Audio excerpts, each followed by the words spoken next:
Praise the lord. ఈరోజు జనవరి 3వ తారీఖు శుక్రవారం, 2025 సంవత్సరం. రాజా, నీ సన్నిధి, దేవుని సన్నిధిలో ఉండడం ఎంతో ఆశీర్వాదం. అది అందరికీ ఉండదు ఆ అదృష్టం. బద్ధకం వచ్చేసుద్ది, నిద్రమత్తు వచ్చేసుద్ది, లేకపోతే వేరే ఆటంకాలు వస్తాయి. కానీ ఆయన సన్నిధిలో పట్టుదలతో ఉండడం మంచిది. అలా ఉండటానికి ఈ సంవత్సరంలో నేను ప్రయత్నం చేస్తాను. ఎక్కువ ఆయన సన్నిధిలో గడపాలనేది నా కోరిక. రాజా, నీ సన్నిధిలో నేనుంటానయ్యా, మనసారా ఆరాధిస్తూ బ్రతికేస్తానయ్యా. రాజా, నీ సన్నిధిలో నేనుంటానయ్యా, మనసారా ఆరాధిస్తూ బ్రతికేస్తానయ్యా. నేనుండలేనయ్యా, నే బ్రతకలేనయ్యా, నేనుండలేనయ్యా, నే బ్రతకలేనయ్యా. నీవే లేకుండా నేనుండలేనయ్యా, నీ తోడే లేకుండా నే బ్రతకలేనయ్యా. నీ సన్నిధానములో సంపూర్ణ సంతోషం, ఆరాధించుకొనే విలువైన అవకాశం. నీ సన్నిధానములో సంపూర్ణ సంతోషం, ఆరాధించుకొనే విలువైన అవకాశం. కోల్పోయినవన్నీ నాకు ఇచ్చుటకును, కోల్పోయినవన్నీ నాకు ఇచ్చుటకును, బాధల నుండి బ్రతికించుటకును. నీవే రాకపోతే నేనేమైపోదును, నీవే రాకపోతే నేనేమైపోదును.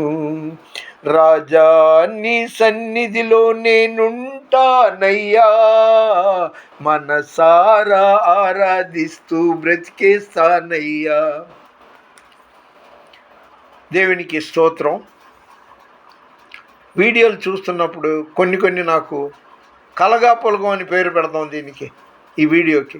ఎందుకంటే ఈ ఎక్స్ క్రిస్టియన్ అంట, వాడి పేరు ప్రవీణ్ కుమారో ప్రసన్న కుమార్ ఏంటో మరి, లేదా ఆ రాధా మనోహర్ దాస్ అనే ఒక లఫంగి ఉన్నాడు. వాడు ఆ రాముడినో కృష్ణుడినో ఎవరినో ఒకరిని పూజించుకుంటూ మొక్కుకుంటూ భక్తిలో ఉండొచ్చుగా. భక్తి ఉన్నవాడికి కుళ్ళు ఉండకూడదు. వాడు ఎంతసేపు క్రైస్తవులది ఇది తాగుతుంటాడు. యేసు ప్రభు మీద పడి ఏడుస్తుంటాడు. బైబిల్లో అన్ని బూతులేనంట. ఒరే లఫంగి, ఆ బైబిల్లో అన్ని బూతులే అన్నవాడు. నేను చెప్తున్నా, హిందువులు ఎందరో నా సహోదరులు ఉన్నారు. నా పొద్దున్న లేస్తే వాళ్ళతో నేను, నాతో వాళ్ళు చక్కగా మాట్లాడుకుంటాం. కానీ వాళ్ళని దృష్టిలో పెట్టుకుని కాదు, కానీ నిన్ను దృష్టిలో పెట్టుకుని నువ్వు చదివే గ్రంథాల్లో 190 తప్పులు నేను చూపిస్తాను. రే, నేను ఎక్స్ క్రిస్టియన్ని అని నువ్వు అంటున్నావు, నేను ఎక్స్ హిందువుని. అది తెలుసా?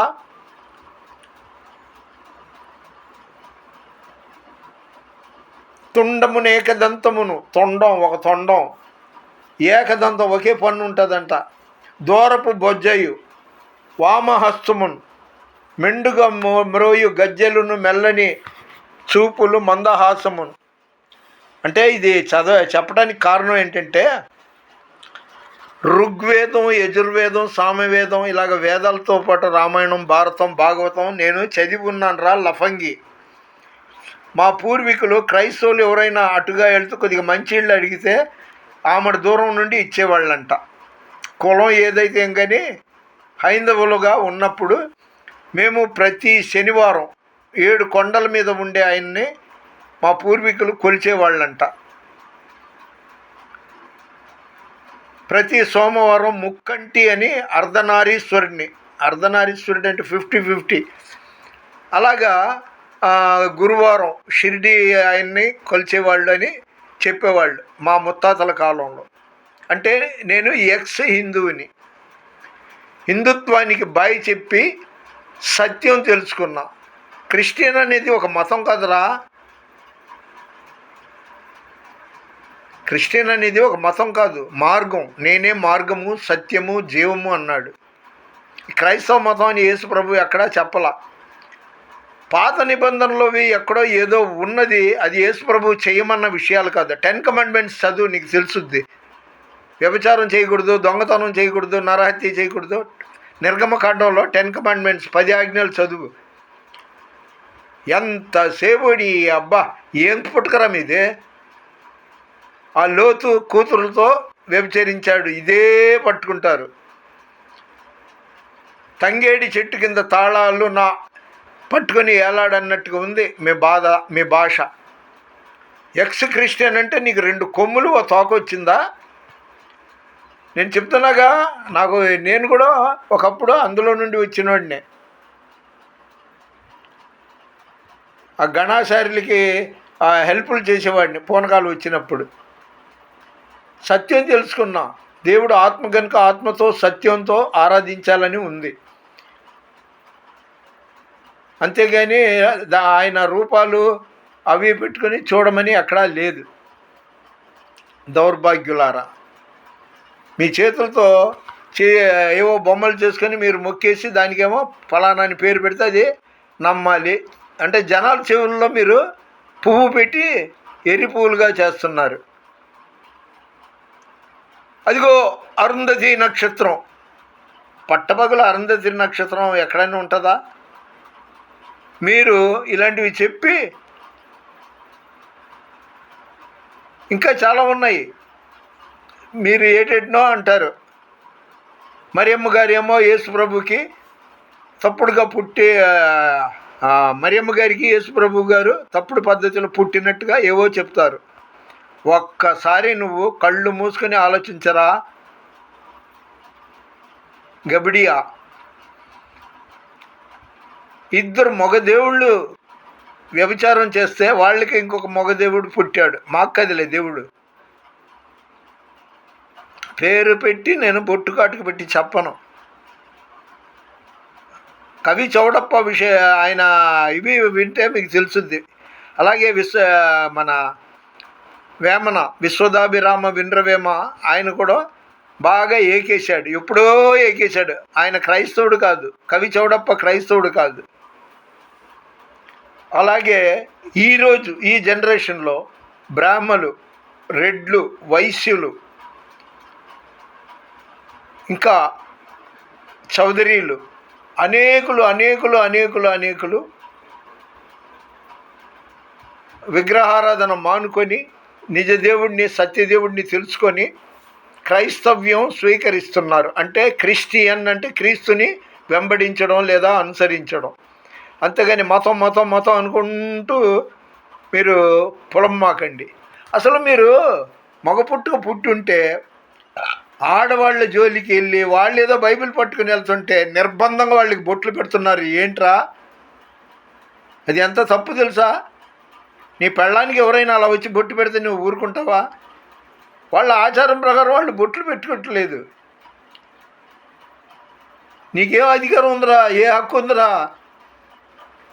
నీలాంటి బొకాడియా గాళ్ళని నువ్వు తొడకొరు కోసుకుంటే అవతలోడు మెడ కోసుకున్నట్టుగా ఉంటుంది. చాలా తప్పురా బాబు.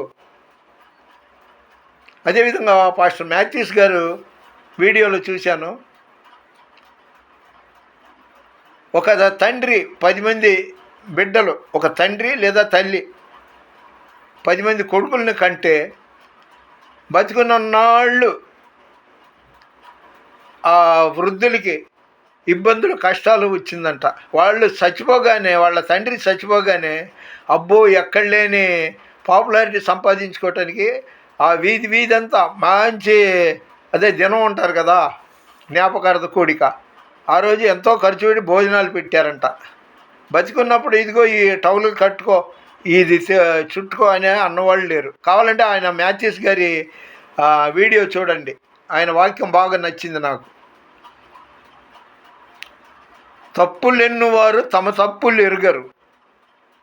ఒరే బొకాడియా, ఒరే లఫంగి, మీరు ముందు ఏం చేస్తారంటే సత్యం తెలుసుకోండి, మీ గ్రంథాల్లో పరిశోధించండి. తప్పులు లేదు అంటే అని 100 తప్పులు నేను చూపిస్తాను, అది కరెక్టు, నువ్వు చెప్పింది కరెక్టే అని మీరు ఒప్పుకోండి. లేదు మీరు నన్ను ఒప్పించేటట్టుగా ససాక్ష్యంగా చూపిస్తే నేను బైబిల్ మానేస్తాను.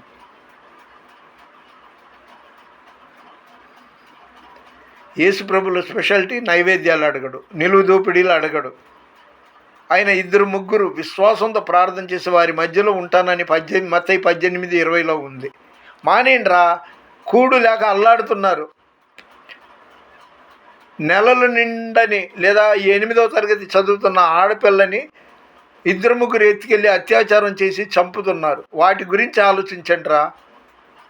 తిండి లేక జనాలు అల్లాడుతుంటే మొదటి రోజే చూస్తే మాకు 2 కొమ్ములు వచ్చేస్తుందని 2,000-3,000 రూపాయలు ఒక టికెట్ తీసుకొని సినిమాకి వెళ్ళి తొక్కిసలాట్లో సచ్చిన వాళ్ళు ఉన్నారు.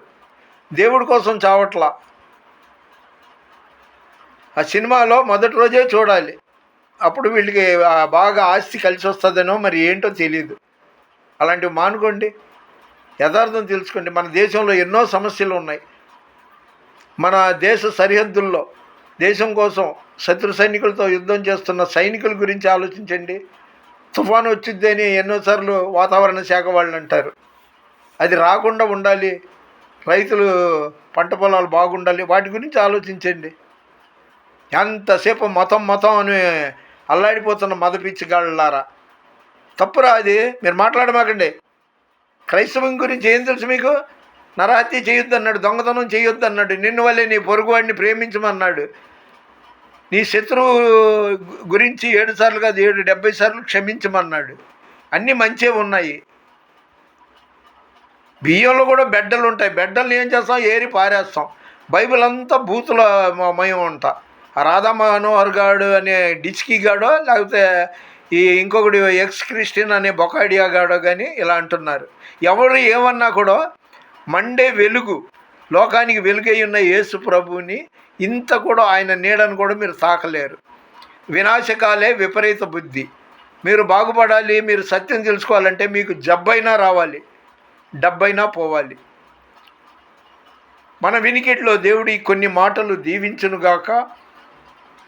మళ్ళీ చెప్తున్నా, ఈరోజు కొత్త సంవత్సరం జనవరి 3వ తేదీ 2025వ సంవత్సరం మధ్యాహ్నం చిత్రీకరించబడింది. మన వినికిడిలో దేవుడికి కొన్ని మాటలు దీవించునుగాక. దేవుని పరిచర్యలో మీ రత్నం ఫ్రాన్సిస్. God bless you.